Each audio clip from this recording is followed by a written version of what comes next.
Après, on est en libre choix, on est libre de choisir ses opinions sans être critiqué ou stigmatisé systématiquement un petit peu partout dans les rangs.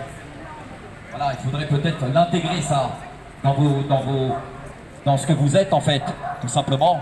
Vous avez droit de choisir, vous avez droit de vous exprimer, mais vous n'avez pas le droit de mépriser, de vouloir humilier et de dénigrer les autres, comme il est permis en France, malheureusement, d'une manière un petit peu trop régulière et appuyée, j'entends. Donc oui, je pourrais vous donner un exemple assez fort, donc récurrent, et ils font ça donc les mains dans les poches, c'est d'associer un parti politique existant à une religion. Non, non, on est bien dans un pays athée, et c'est inacceptable. Il est inacceptable de parler d'islamo-gauchiste, tout simplement, puisque la gauche, c'est la gauche, c'est un parti politique comme un autre, et on n'a pas à l'associer à aucune religion.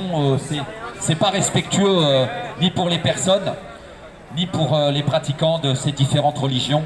Je vous rappellerai que athée, c'est pas ça.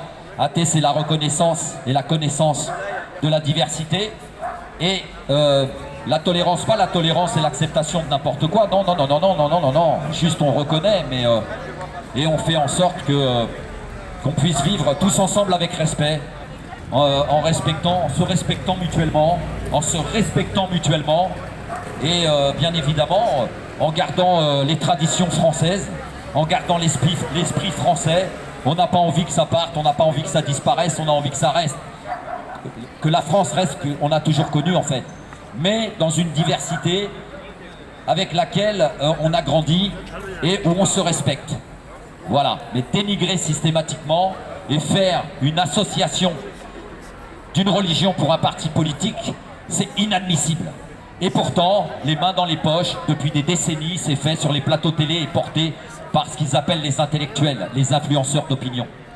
Donc ici, puisque nous sommes représentés pratiquement nulle part ailleurs, on prend la parole et on exprime ce qu'on a envie, parce qu'on a envie que la liberté d'expression et les libertés d'opinion ne soient pas un mensonge. On a envie que ce soit réel, parce qu'on nous l'a promis tout simplement. On nous a expliqué ça depuis des décennies. Donc on a envie, en effet, que ce soit réel et que ce soit vrai. Et c'est bien pour ça que nous pouvons prendre la parole ici, un peu partout en France. Et un grand big up à tous les résistants depuis 5 ans, parce que ça va faire bientôt 5 ans que les gens sortent dehors. Et je vous rappelle que le dernier recours, c'est la rue. La rue, c'est le dernier recours. Il y a eu plein de choses avant qu'on sorte dans la rue. Les infirmières, les pompiers, les avocats, les étudiants, les personnels soignants, donc la santé et aussi l'éducation. On a été partout, partout. On n'a pas fait que de parler de convergence. On peut en être fier. Le mouvement, et cela dans toute la France, le mouvement social des Gilets jaunes, n'a pas parlé seulement de convergence. Il l'a exécuté et réalisé sur le terrain. Ça, on peut en être fier, parce qu'on a été supporté partout. D'ailleurs, il est constitué d'un ensemble de personnes dans sa diversité, dans différentes professions, comme vous le savez. On a des pompiers chez nous, on a du personnel soignant chez nous, on a des personnels d'éducation aussi, dans tous les sens du terme, on a de tout chez nous. On a même des policiers, pour vous dire. Voilà, donc on est dans une liberté d'expression, liberté d'opinion, on y tient. On nous l'a promis, c'est même écrit sur les papiers. Et puis ce qui nous inquiète, c'est que ce qui est écrit dans les lois, c'est-à-dire les droits de l'homme, ça vous dit quelque chose? C'est écrit dans les textes, ce qui protège nos intégrités physiques. Nous, en tant que personne, n'est pas respecté. Et ça nous inquiète fortement, parce que ce qui nous protège le plus, ce qui vous protège, votre intégrité physique et votre intégrité et votre dignité d'être humain, n'est pas respecté. Là, il y a de fortes raisons de s'en inquiéter. Ouais, il y a de fortes raisons de s'en inquiéter. Et c'est ce que nous dénonçons ici. Nous dénonçons tout un ensemble de choses et nous portons des revendications communes pour le bien commun, tout simplement. Voilà, on tient aux valeurs de la France, les valeurs les plus prestigieuses, et une stabilité qui nous permet, dans tous les sens du terme, d'avoir une référence.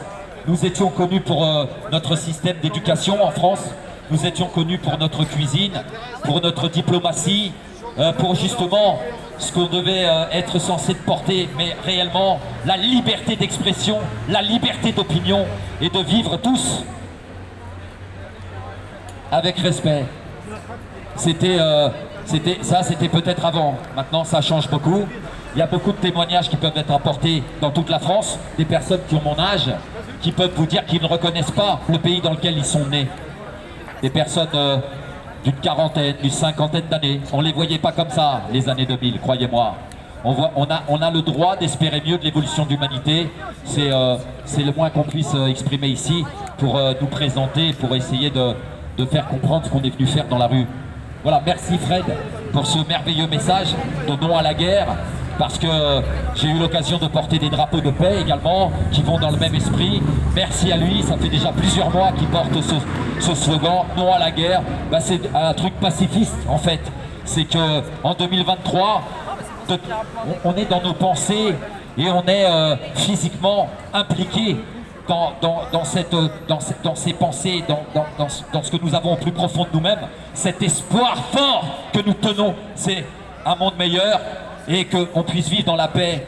On n'est pas sur BFM TV, hein. Tu vas nous parler du conflit de l'Ukraine contre la Russie, mais sais-tu combien il y a de conflits dans le monde réellement? Et tu es conscient qu'il y a certaines guerres qui ne te montrent pas parce que ils n'ont pas la conscience tranquille. Et puis après, le développement des renseignements généraux un peu partout, avec le budget attribué chaque année, bah, tu m'étonnes, on comprend qu'il n'est pas la conscience tranquille. Mais nous, on a la conscience tranquille.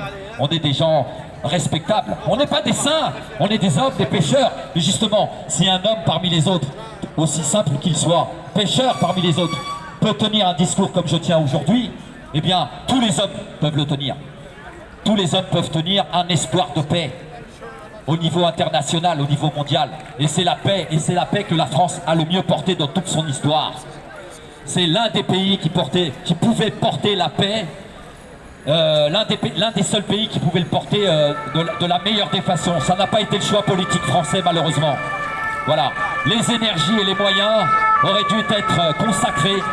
Les énergies et les moyens auraient dû être consacrés pour montrer la détermination de la France pour la paix. Voilà, c'était la meilleure façon et la meilleure chose à faire pour notre pays, la France. Et pas autre chose, pour moi. Merci à vous, merci à tous. Merci à toi Patrice pour ce beau message. Et merci à tous les camarades qui sont venus aujourd'hui et qui ont été témoins d'un triste spectacle, celui de l'interpellation d'un de nos camarades pour une affiche qui traîne dans les manifs Gilets jaunes depuis des lustres. J'ai vu cette affiche du temps de Sébastien. Donc ça remonte déjà quand même à plusieurs mois, si c'était plusieurs années. Et on va le chercher. C'est vraiment du n'importe quoi. Une affiche qui présentait Macron comme un vampire. Ben, la France est quand même vampirisée. Je veux dire, c'est quand même une évidence. Donc je vois pas ce que cette affiche pouvait contenir en tout cas d'illégal, je sais pas, mais de diffamatoire. C'était vraiment un minimum. Si on n'a plus le droit de caricaturer dans ce pays, où allons-nous? Merci mes camarades, vive les gilets et vive la révolution!